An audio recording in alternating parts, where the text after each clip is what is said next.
On the last day, I took a gamble. I'll share that with you as well as how I did in this month's challenge. We got puppies. That's Hazel. That's Holly. That's Harold. I restarted my personal Spy Tea challenge June 1st, and I've been doing pretty well since I've implemented the timed exit strategy. And as of this point, well, I've doubled my account. As hard as it was at times to watch my account, which I quite honestly shouldn't do because it's just going to drive me crazy each time, it did very well by exiting a little bit later in the morning after all the craziness is done after the opening. And we did very well. I had some really good up days, but as you can see, there are times when it's rather flat. I mean, you get 4 or 5 flat days in a row, it's rather boring, but that's okay. There's going to be some big up days.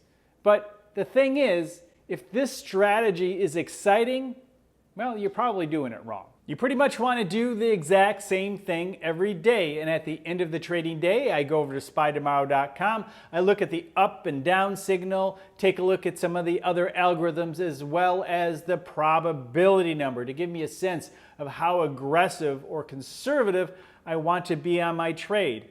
And then once I place my position during the last seconds of the trading day, I set it to automatically sell the next day. Honestly, with the automatic sell, I really don't have to think about a thing until it's time to buy again at the end of the trading day the next day. But yeah, I always take a look to see what happened anyway. I did very well throughout the month. I didn't change my plan at all, except for the last trading day of the month. There were some big tech earnings happening after the bell, and the indicators were extremely flat. They were so flat that I almost didn't trade, but I decided, well, you know what?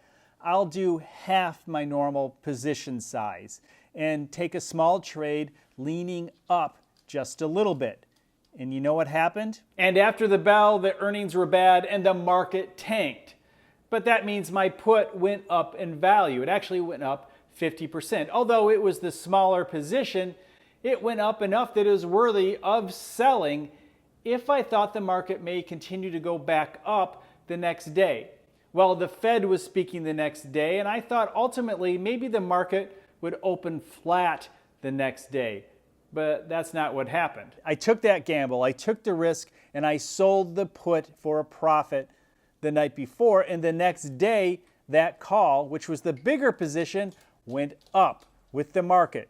But it didn't just break even, it went up a lot. The night before, when I sold that put, the calls were only worth about 33 cents. However, when I sold them the next morning, well, they were worth $1.90. So the gamble paid off. However, if I had just stuck with my normal plan, what I had been doing throughout the month, I would have actually made 3 or 4 times as much as I would have with that smaller position. I have no regrets placing the smaller position size because I based it off of my signal, which had a neutral position, slightly leaning up. So I slightly leaned up with that smaller position.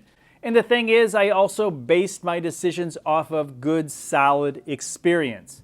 The market was going down a lot, and there was an opportunity to make money on that put. And the overnight theta very well may have eaten into some of that profit. So I took some of it off of the table with the knowledge that there's a good chance with that upward pressure that the call could make maybe a little bit of money overnight. And to my surprise, it made a lot of money. So as you can see, starting from June with $1,000, we have worked our way up and now we're over $2,000. So how did you do last month? I'll see you in the next video.